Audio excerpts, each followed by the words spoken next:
कोलकाता में पश्चिम बंगाल के मुख्यमंत्री ममता बनर्जी धरने पर बैठी हैं और संसद में विपक्ष और सरकार आमने सामने हैं। कोलकाता पुलिस कमिश्नर से सीबीआई की पूछताछ को तृणमूल कांग्रेस सियासी रंग देने में जुटी है और इस बीच सबकी निगाहें सुप्रीम कोर्ट पर टिकी हैं, जहां मंगलवार को इस मामले पर सुनवाई होनी है।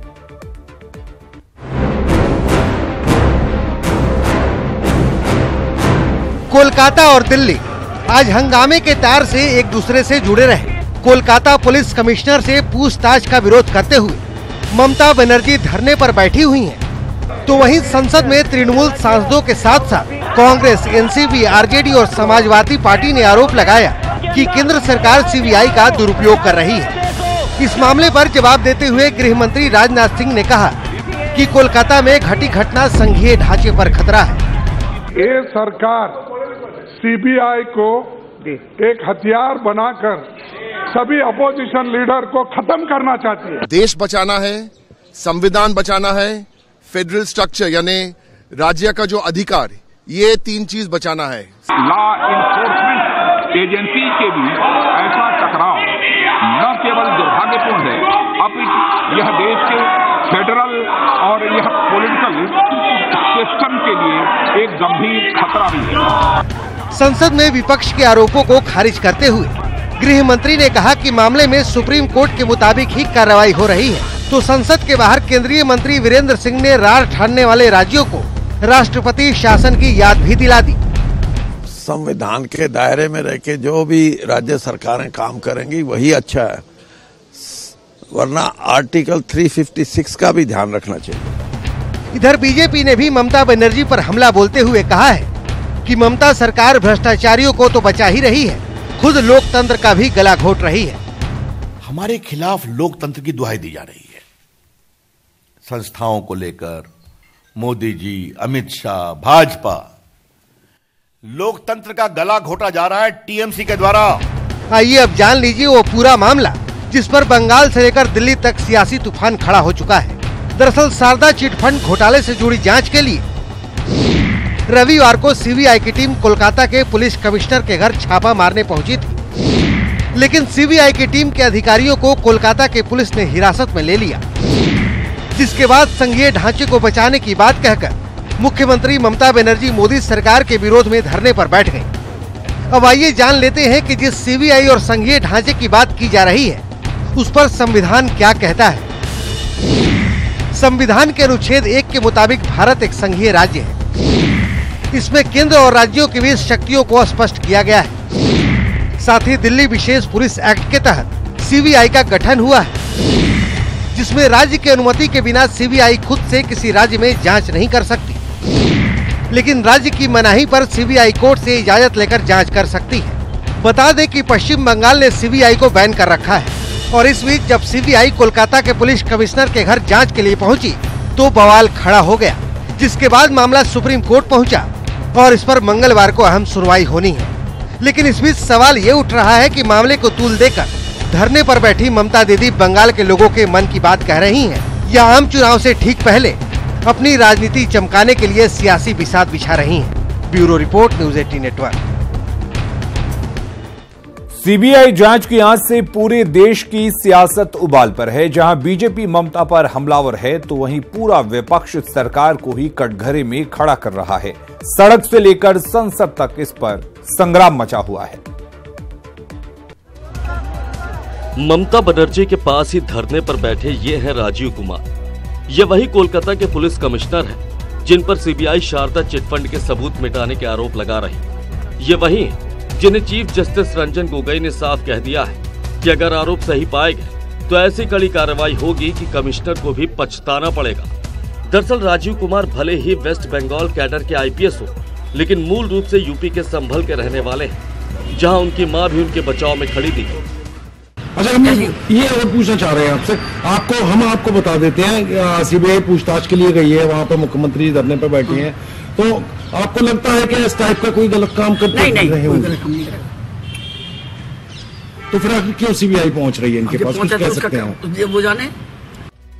वहीं पहले सीएम योगी के हेलीकॉप्टर को लैंडिंग की परमिशन न देना और फिर सीबीआई के अधिकारियों को हिरासत में लेने के मामले पर बीजेपी लाल हो गई। बीजेपी का साफ आरोप है कि ममता बनर्जी जो कर रही हैं, वो गणतंत्र के लिए किसी खतरे से कम नहीं है। हमारे अध्यक्ष जी के हेलीकॉप्टर को नहीं लैंड करने देना, योगी आदित्यनाथ जी के हेलीकॉप्टर को नहीं लैंड करने देना, कल भी परमिशन नहीं दी। कल 2 सभा उनकी सभा थी, है राजनाथ जी को रात में 1 बजे अलाउ किया टेक ऑफ करने के लिए। क्या मतलब है इसका? वहीं समाजवादी पार्टी पूरी तरह से मामले में ममता बनर्जी के साथ खड़ी दिखाई दे रही। पूर्व सीएम और एसपी अध्यक्ष अखिलेश यादव ने तो साफ आरोप लगाया है कि मोदी सरकार विपक्षियों को डराने के लिए सीबीआई का मनमाफिक तरीके से इस्तेमाल कर रही है। आप ये मुझे बताइए, सीबीआई में झगड़ा था, केंद्र सरकार एक सीबीआई के डायरेक्टर से डर रही थी और सीबीआई से सबको डरा रहे हैं ये लोग। संस्थाओं का दुरुपयोग किसने किया है? संस्थाओं का अगर सबसे ज्यादा राजनीतिकरण अगर किसी ने किया है तो भारतीय जनता पार्टी ने है। मुझे याद है कि प्रधानमंत्री जी का भाषण हम सुन रहे थे और भाषण सुनते सुनते उन्होंने कहा कि 9-9 घंटे सीबीआई हमें बैठाती थी। इसका मतलब 9 घंटे सीबीआई उन्हें बैठाती थी, इसलिए 9 घंटे दूसरों को भी आप बैठाएंगे। ये कहां की परंपरा है? साफ है कि कोलकाता में सीबीआई को लेकर शुरू हुई सियासी जंग में बीजेपी के खिलाफ विपक्ष भी एकजुट दिख रहा है। बीजेपी ने मामले की शिकायत चुनाव आयोग से भी की है और मामले में कड़ा रुख अख्तियार करने की मांग की है। लेकिन ये भी तय है कि चुनाव से पहले जिस तरह से सीबीआई को लेकर सियासत शुरू हुई है, वो चुनाव के करीब आते आते सियासी गलियारों की गर्मी और बढ़ा सकती है। Bureau report, news 18। और ममता के धरने पर सीएम नीतीश ने जोरदार हमला बोला है। लोक संवाद के बाद प्रेस कॉन्फ्रेंस में उन्होंने कहा कि अगले 1 महीने में देश में कुछ भी संभव है। उन्होंने कहा कि देश की किसी को चिंता नहीं है, राजनीतिक दलों को महज वोट की चिंता है। 1 महीने बाद सब शांत हो जाएगा। उन्होंने ये भी कहा कि जनता सब देख रही है। इसकी स्थिति है और चुनाव बहुत नजदीक है। अभी आप समझ लीजिए कि मार्च फर्स्ट वीक या जब भी इलेक्शन कमीशन डेट अनाउंस करेगा इलेक्शन का और मॉडल कोड ऑफ कंडक्ट लागू हो जाएगा, तो इस बीच में आप समझ लीजिए लगभग 1 महीना तरह तरह की चीज होती रहेगी। 1 महीना जो अभी देश का माहौल बना है, जिस तरह से कटुता और तनाव का माहौल बना है, उस माहौल में अभी कुछ भी हो सकता है। लेकिन वही लगभग 1 महीने तक की बात है। तो जो कुछ भी करते हैं उन्हीं को एक्सप्लेन करना है। हमारी आदत नहीं है कमेंट करने की। सब लोग अपने अपने ढंग से काम करते हैं। आ रही है, देश की चिंता है किसी को? देश की कोई चिंता है? अरे भाई, चुनाव आ रहा है तो लोगों को वोट की चिंता है, देश की कोई चिंता वगैरह नहीं। और बंगाल मामले को लेकर तेजस्वी यादव सीबीआई पर जमकर बरसे। सीबीआई के बहाने तेजस्वी यादव ने बीजेपी पर कई आरोप लगाए और राजनीतिक फायदे के लिए एजेंसी का इस्तेमाल करने की बात कही। आप देखिए, जिस प्रकार से सीबीआई हो, ईडी हो, इनकम टैक्स हो, बीजेपी के इशारे पे, बीजेपी के फायदे के लिए पूरी तरीके से ये लोग काम कर रहे हैं।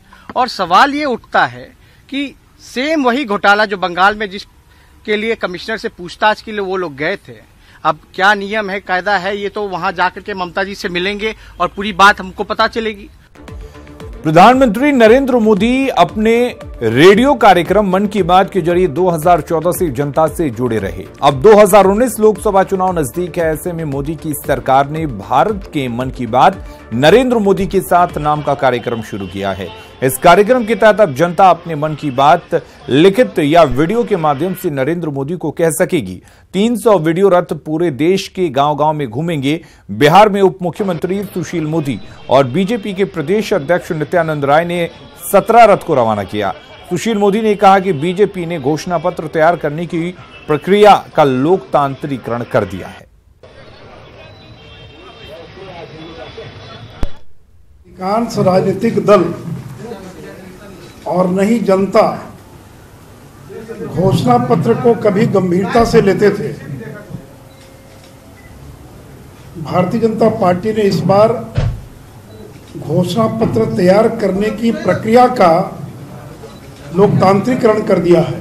भारत के मन की बात मोदी के साथ, यानी कि इस पूरे भारत वर्ष से लगभग 10 करोड़ से ज्यादा सुझाव की अपेक्षा के साथ 17 वाहन पूरे बिहार के 40 लोकसभाओं में और बिहार के 243 विधानसभाओं में जाएगी। इधर एक बार फिर बिहार बंद हुआ। बंद के नाम पर एक बार फिर जनता परेशान हुई। तो सवाल है कि आखिर सियासी दलों का ये बंद किसके लिए बुलाया गया था, जिसमें दिन भर जनता ही पिसती रही।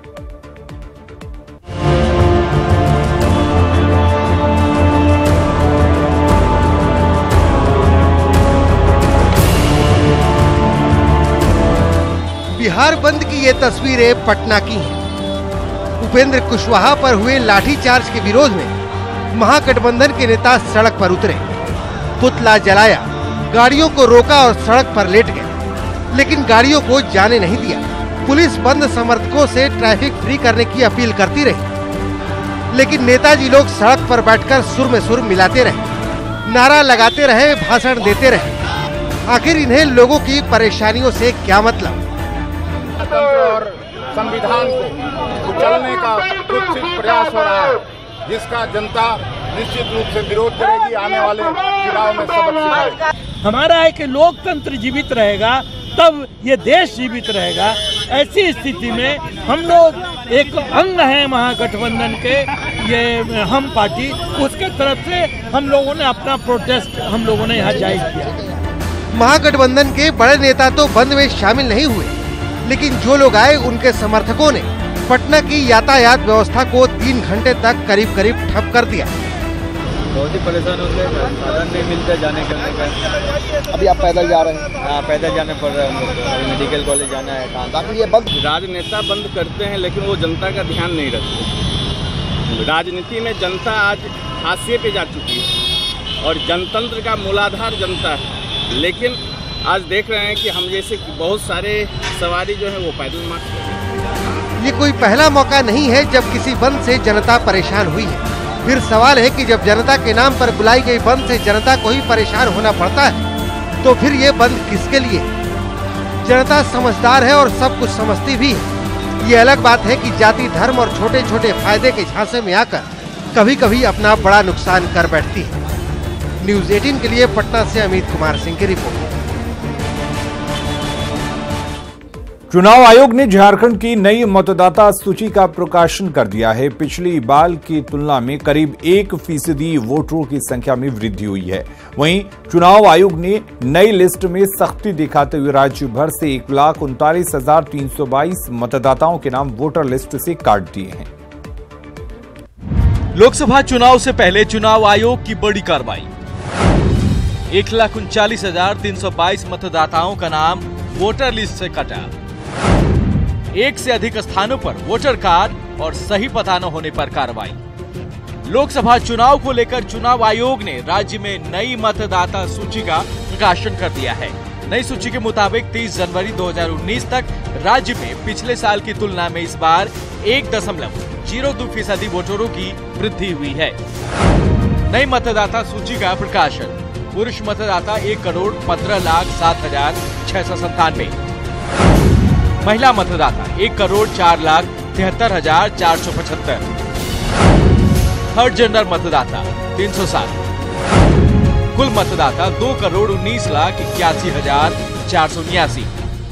वहीं चुनाव आयोग ने नई सूची में 1,39,322 मतदाताओं का नाम काट दिया है। चुनाव आयोग की ये सख्ती एक से अधिक स्थानों पर वोटर लिस्ट में नाम शामिल होने और वोटर वेरिफिकेशन के दौरान मतदाताओं का नाम और पता सही नहीं मिलने पर दिखाई गई है। इसके साथ ही कई मतदाताओं की मृत्यु की वजह से भी वोटर लिस्ट से उनका नाम हटाया गया है। कहां कितने मतदाताओं के नाम कटे? रांची में 13,872 मतदाताओं के नाम काटे गए हैं। पलामू में 12,076 वोटरों के नाम हटाए गए हैं। धनबाद में 11,301 वोटरों के नाम हटाए गए हैं। तो वो नहीं यदि वोटर पाया गया है या मतलब उनका पता वोटर नहीं पाया गया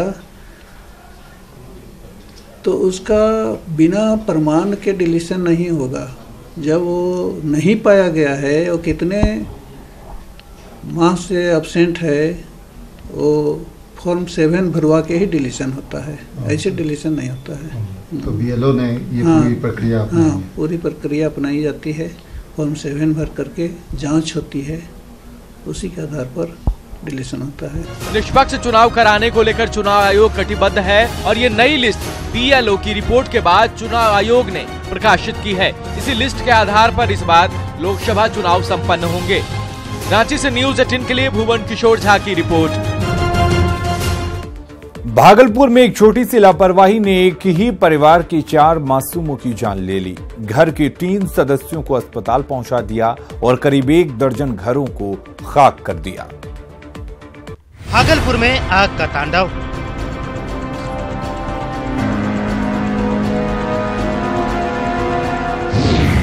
एक चिंगारी ने खत्म की 4 जिंदगी।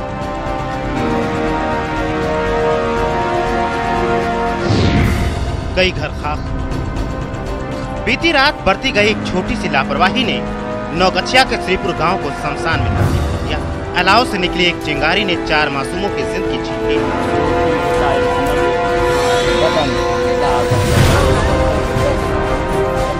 और बुरी तरह झुलसे 3 लोगों को JLNMCH पहुंचा दिया गया।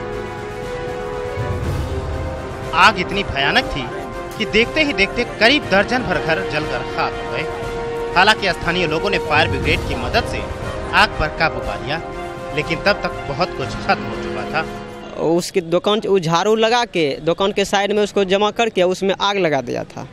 तो वही आग लगा के लोग चले, आग ही उसमें नहीं था आग, ये लोग सोने चले गई। लारा बिछा के उस पर दुकान के अंदर में सो रही थी, ये लोग सो गई थी। कुछ देर के बाद उसी से चिंगारी निकला। बस पहले इसी का दुकान जला। दुकान जलने के बाद उसमें जो बांस होता है, उसे बांस से जो फटता था पूरा लौ के तरह उठता था। बगल में झोपड़ी का घर सब था, जहाँ वो लौ पड़ता था वहाँ जाके उस घर भी जल जाता था पूरे। और इस तरह से लगभग 12 घर जल चुका है। काश घर वालों ने थोड़ी सावधानी बरती होती, सोने के पहले अलाव को पूरी तरह से बुझा दिया होता, तो शायद इतनी बड़ी घटना नहीं घटती, इतना ज्यादा नुकसान नहीं होता। न्यूज़ 18 के लिए भागलपुर से आशीष की रिपोर्ट। बहकावे, लालच या भटक कर अपराध की राह पर चले गए बच्चों को सही रास्ते पर लाने के लिए बिहार में नई पहल की गई है। यहां बच्चों की काउंसलिंग कर उन्हें अच्छे काम करने के लिए प्रेरित किया जाएगा।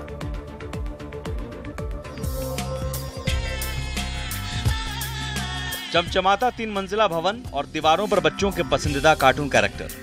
बस एक बार के लिए यहाँ लिखे थाना शब्द को नजरअंदाज कर दीजिए तो ये आपको बच्चों के स्कूल जैसा नजर आएगा।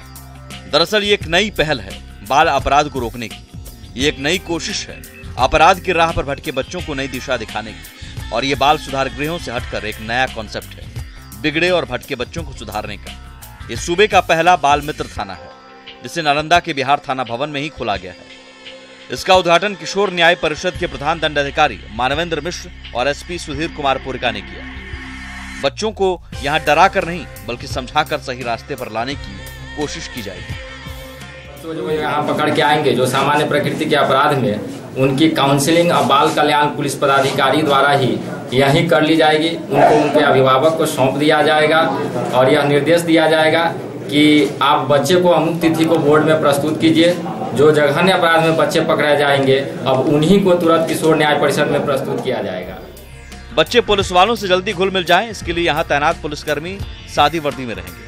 और सबसे अच्छी बात यह है कि यहाँ साधारण प्रकृति के अपराधों में FIR दर्ज नहीं की जाएगी और बेहद गरीब लोगों के लिए निःशुल्क वकील की व्यवस्था की जाएगी। ये बहुत ही अच्छा पहल है and I am very thankful for the judiciary कि वो लोगों ने इतना सहयोग किया। और खासकर मानवेंद्र मिश्रा जी और बिहार थाना और सदर SDPO यहाँ पे लोगों ने यहाँ पे इसमें बहुत जल्दी ही इसको जो है एक रूप में लाया। और आप देख सकते हैं कितना बढ़िया यहाँ पे माहौल बना हुआ है। Thank you. किशोर न्याय अधिनियम 2015 के तहत हर थाने में बाल मित्र थाना खोले जाने का प्रावधान है। फिलहाल बिहार शरीफ के बाद अब राजगीर में दूसरा बाल मित्र थाना खोलने की तैयारी की जा रही है। नालंदा से अभिषेक कुमार, न्यूज़ 18 के लिए। मौनी अमावस्या के पावन पर्व पर गंगा तटों पर श्रद्धालुओं का सैलाब उमड़ा। अकेले महाकुंभ में 2 करोड़ से ज्यादा लोगों ने आस्था की डुबकी लगाई। मौनी अमावस्या का स्नान जो संपन्न हुआ है, ये अद्भुत अद्भुत अद्भुत नजारा रहा। सोमवती और मौनी अमावस्या के मौके पर तीर्थ नगरी प्रयागराज में दूसरा शाही स्नान हुआ। एक तरफ अखाड़ों का शाही स्नान चला तो दूसरी तरफ करोड़ों श्रद्धालुओं ने पवित्र संगम में आस्था की डुबकी लगाई। इस पवित्र स्नान के लिए रात से ही श्रद्धालु तट पर जमा हो गए। तड़के स्नान शुरू हुआ और संगम के 5.5 किलोमीटर में 40 से अधिक घाटों पर दूर दूर तक सिर्फ श्रद्धालु ही श्रद्धालु दिखाई दिए। महाकुंभ में शाही स्नान के लिए 13 अखाड़े संगम पहुंचे। इसमें श्री पंचायती अखाड़ा महानिर्वाणी, श्री पंचायती अटल अखाड़ा, श्री पंचायती निरंजनी अखाड़ा, तपोनिधि श्री पंचायती आनंद अखाड़ा, श्री पंच दशनाम जूना अखाड़ा, श्री शंभु पंच अग्नि अखाड़ा, अखिल भारतीय श्री पंच निर्वाणी अनि अखाड़ा, अखिल भारतीय पंच निर्मोही अनि अखाड़ा और श्री पंचायती अखाड़ा नया उदासीन शामिल रहे। संगम में स्नान दान को आए श्रद्धालुओं पर हेलीकॉप्टर से पुष्प वर्षा भी की गई।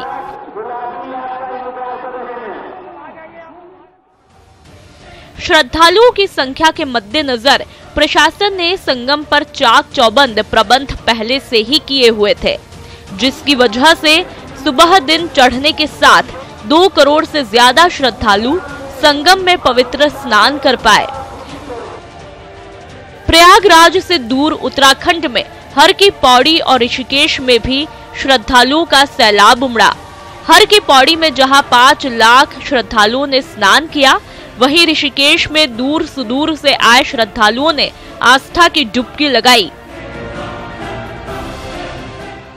मौनी अमावस्या के दिन गंगा स्नान और दान पुण्य का भी बड़ा महत्व है। साथ ही राहु, केतु और शनि से संबंधित कष्टों से भी मुक्ति मिलती है। चलिए आपको बताते हैं कि क्यों इतनी खास है मौनी अमावस्या। शास्त्रों के अनुसार आज के दिन सभी देवी देवता प्रयाग तीर्थ में इकट्ठे होते हैं। इस दिन यहाँ पितृलोक से सभी पितृदेव भी आते हैं। यह दिन पृथ्वी पर देवों और पितरों के संगम का दिन माना जाता है। मौनी अमावस्या के दिन पूरे दिन मौन रखने की परंपरा है। आज के दिन पवित्र नदियों में स्नान करने से विशेष पुण्य लाभ प्राप्त होता है। करीब 50 साल बाद प्रयाग कुंभ में ऐसा अवसर आया जब मौनी अमावस्या के दिन ही सोमवती अमावस्या और महोदय योग का संयोग बना। इस योग में गंगा और त्रिवेणी में स्नान से कई जन्मों के पाप खत्म होते हैं और इसी वजह से बड़ी संख्या में श्रद्धालु स्नान दान को गंगा तटों पर पहुंचा। Bureau report, news 18 network. और सीधे लिए चलते हैं आपको कोलकाता, जहां पर तेजस्वी यादव क्या कुछ बोल रहे हैं। उन्होंने ममता बनर्जी से मुलाकात की है, उसके बाद क्या कुछ कहना है। आप बताओ, हम 18 महीने के पीछे में, लेकिन उस 18 महीने केस नहीं किया, कोई भ्रष्टाचार नहीं था। लेकिन हम 13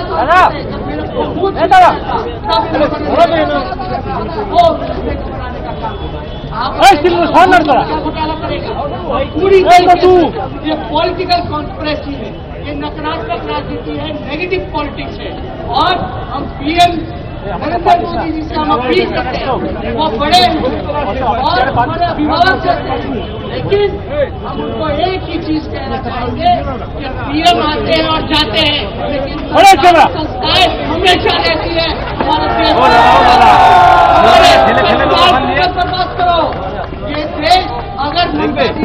अगर हम लोग अगर आप चुपचाप रह लेंगे तो आप समझिए आने वाले समय में देश की जनता इसलिए जितने भी पॉलिटिकल लीडर्स हैं, जितने भी लोग संविधान को मानते हैं, देश को बचाना चाहते हैं, उन सब लोगों से अपील करता हूँ कि एकजुट होकर कदम को मजबूत करने का काम कीजिए और संविधान को बचाइए, देश को बचाइए। और देश तभी बच सकता है, संविधान तभी बच सकता है जब भाजपा भागेगा।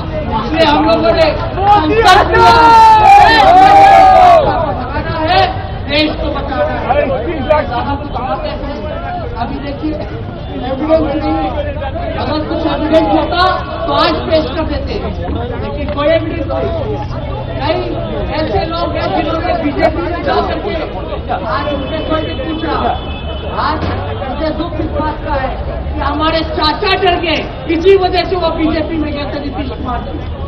यही डर का कारण था, बड़े डरपोक थे वो, और इसी डर के कारण सृजन घोटाला जो बिहार में सबसे बड़ा घोटाला था, सृजन घोटाला, इस डर के कारण भागने का काम। हम लोग सब लोगों को लड़ाई लड़ना है, और ममता जी ने जो कदम उठाया है उसका सब लोगों को मिलजुल करके समर्थन देना चाहिए और मजबूत करना चाहिए। बहुत बहुत धन्यवाद।